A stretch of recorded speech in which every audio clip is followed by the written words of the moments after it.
The snow was chest-deep in some places. -20 degrees. No food, no ammunition, no way out. Around them, a ring of Soviet steel, tanks, artillery, infantry, tightening by the hour.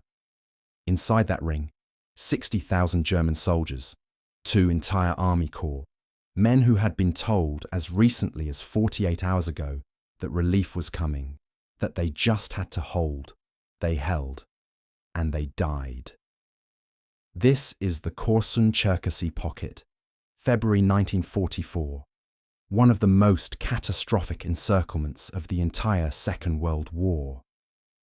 A battle the Wehrmacht tried to spin as a victory. A battle the Soviets remembered as proof that the war was already decided. And a battle from which perhaps 19,000 German soldiers would never return, killed, captured, or swallowed by the steppe. To understand Korsun, you have to understand what the Eastern Front looked like in the winter of 1944. By this point, the myth of German invincibility had already been shattered at Stalingrad 11 months earlier. Army Group South, the massive formation that had once driven to the Volga and the Caucasus, had been bled white. It was now in near constant retreat, trying to hold a front line that stretched hundreds of kilometers across the frozen Ukrainian steppe. The Soviets were not giving them rest. Stalin's generals had absorbed the lessons of the previous 2 years. They were no longer simply reacting to German offensives. They were planning their own. At the Stavka level, it was Zhukov who served as the chief architect of Soviet strategic encirclement doctrine, and it was Zhukov's thinking that shaped what was about to unfold. On the ground, the executors were Ivan Konev of the Second Ukrainian Front and Nikolai Vatutin of the First Ukrainian Front, and their preferred method was one borrowed from the Germans themselves, the encirclement, the Kessel, the Cauldron. By January 1944, Soviet intelligence had identified a dangerous German salient, a bulge in the front line near the Dnieper River, around the town of Korsun-Cherkassy. 2 German corps, the 11th and 42nd, occupied this salient. Together, they constituted approximately 60,000 men. 6 divisions, a mountain of artillery, thousands of horses, vehicles, wounded soldiers. The salient existed for one reason. Hitler refused to allow withdrawal. The positions had been held since 1941. They were sacred ground in the Führer's strategic imagination. His Haltebefehl, the standing order to hold at all costs, applied here as it applied everywhere. To retreat was to invite court-martial. To ask permission to retreat was to invite suspicion. Soviet General Ivan Konev, commanding the Second Ukrainian Front, saw the opportunity with perfect clarity. So did General Nikolai Vatutin of the First Ukrainian Front. Their plan was simple and lethal: strike from the north, strike from the south, meet in the middle, seal the ring before the Germans knew what was happening. They called it Operation Korsun. They gave themselves 5 days. January 24th, 1944. Before dawn. Konev's artillery opened fire along a 40-kilometer front. Thousands of guns. The ground shook 50 kilometers away. German forward positions simply ceased to exist. Then came the armor. Soviet T-34s, hundreds of them, punched through the German lines in multiple places simultaneously. The German commanders scrambled to respond, but there was no coherent response possible. The tanks were moving too fast. Within hours, they had torn holes in the line that couldn't be patched. On January 28th, the 2 Soviet prongs met at the town of Zvenigorodka. The ring was closed, just as planned, just as feared. Inside the pocket, 56,000 to 60,000 German soldiers, depending on the source. With them, 30,000 wounded, thousands of support personnel, Hiwis, Soviet nationals fighting for the Wehrmacht, and foreign volunteers, horses, wagons, mountains of equipment that could not be moved. The commanders inside the pocket were General Wilhelm Stemmermann, who commanded the 11th Corps, and General Theobald Lieb of the 42nd Corps. Both men understood immediately what encirclement meant on the Eastern Front. They had heard about Stalingrad. They had colleagues who had died there, or worse, who had survived and were now in Soviet camps. Stemmermann sent a message to Army Group South. He requested permission to break out immediately while the ring was still thin, while there was still a chance. Army Group South forwarded the request to Hitler. Hitler denied it. He ordered the pocket to hold. Relief was coming. The man ordered to break through was General Erich von Manstein. Whatever one thinks of Manstein's politics, his reputation as a battlefield commander was, and remains, formidable. He had pulled off near miracles before. He understood the situation. He assembled 2 Panzer Corps. 3rd Panzer Corps, led by General Hermann Breith, would be the primary relief force.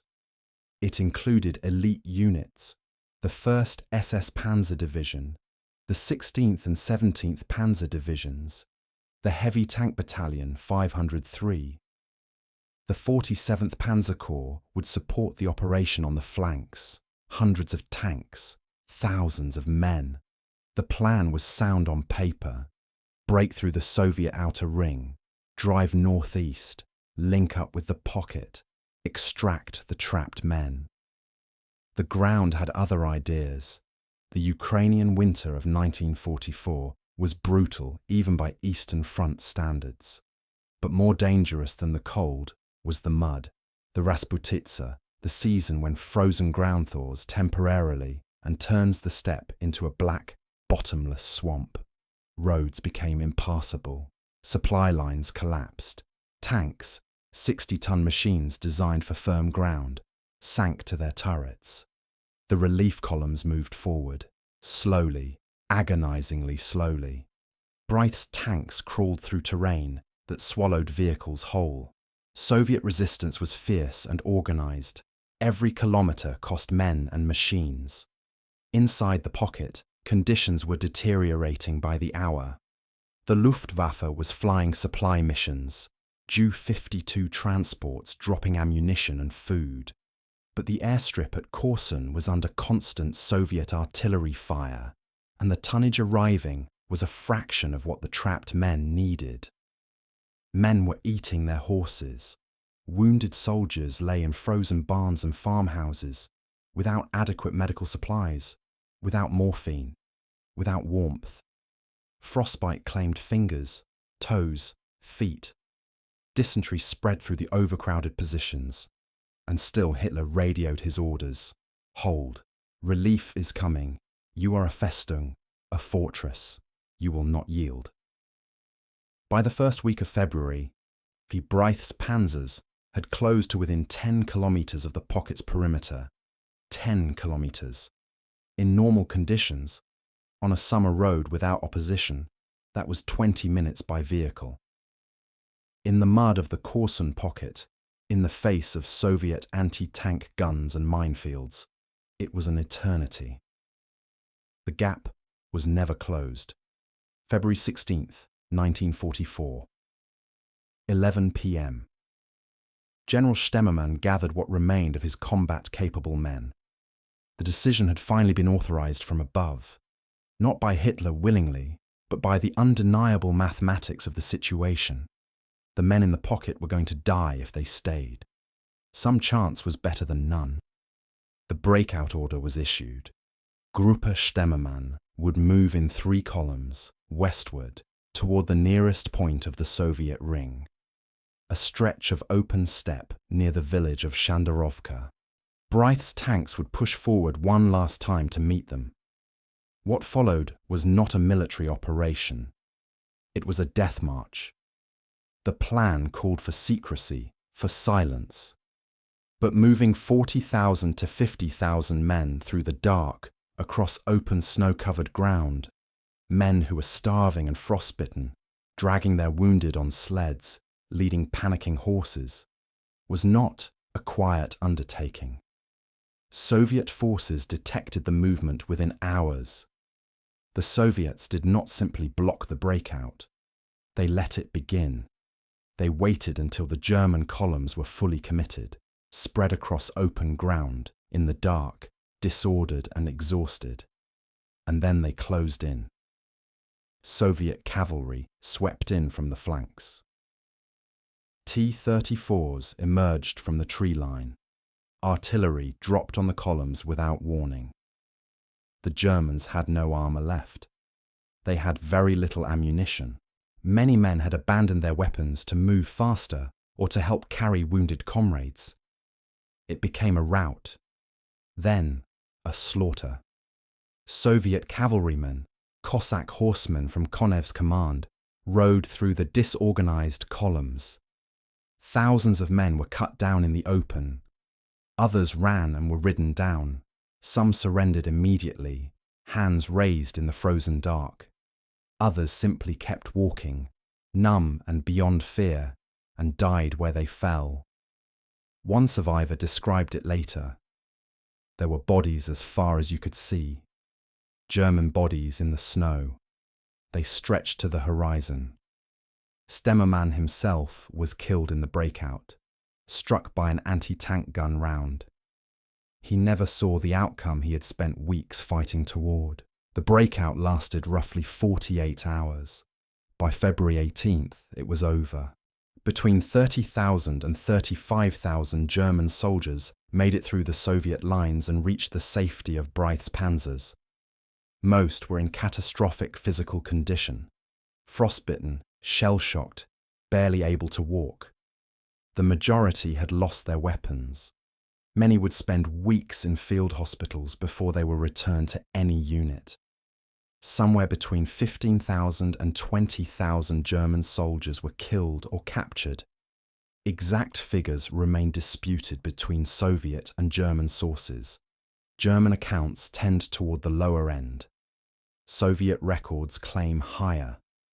What is not in dispute is the character of what happened on that open steppe.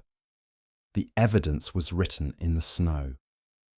The Wehrmacht's official account called Korsun a victory. A new Stalingrad avoided, some propagandists claimed. The men had broken out. The pocket had not become a mass grave in the way that Paulus's Sixth Army had. This claim deserves scrutiny. At Stalingrad, the Wehrmacht lost approximately 300,000 men, either killed, captured, or perished in Soviet captivity.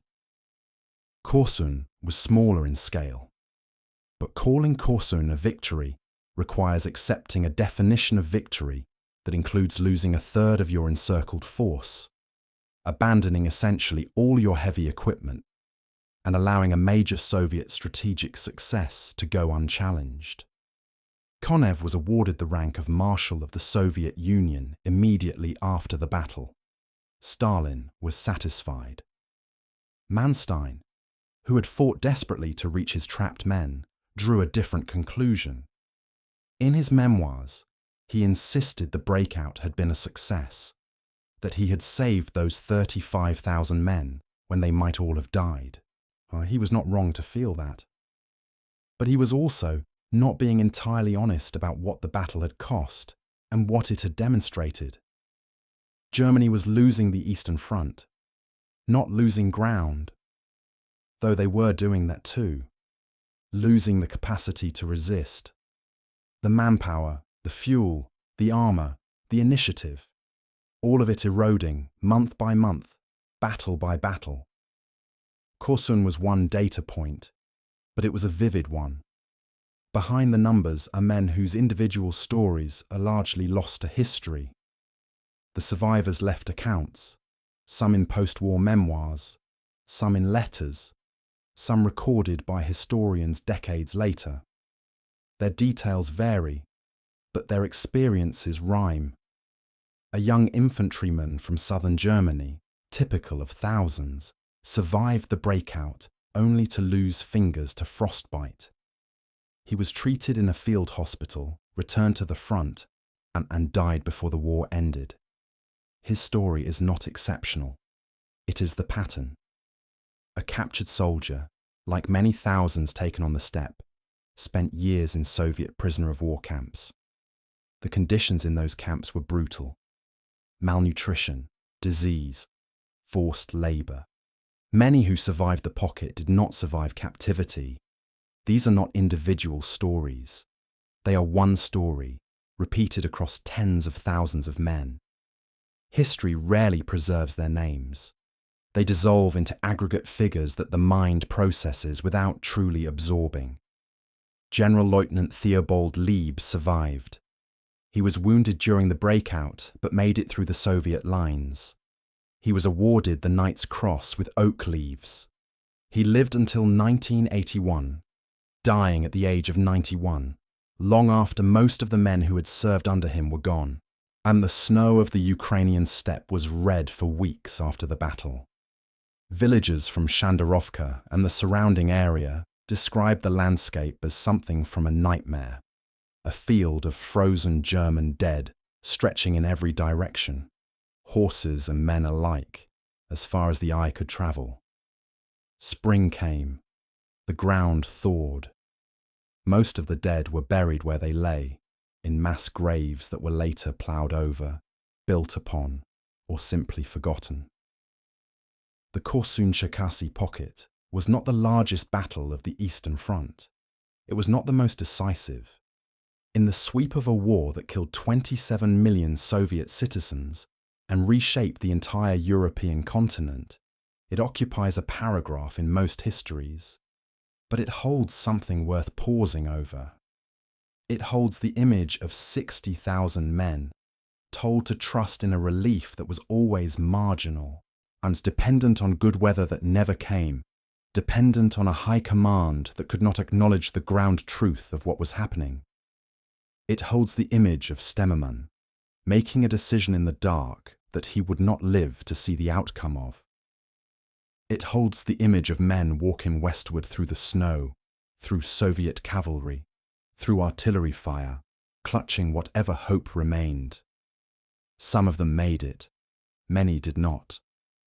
The men who made it were sent back to the front within weeks. The war required them.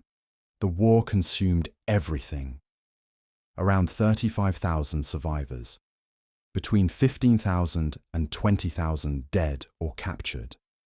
One battle, in one winter, in one theatre of a war that had hundreds of such moments. Moments that are now numbers, or are simply gone. Ask yourself, what does it mean to call something a victory?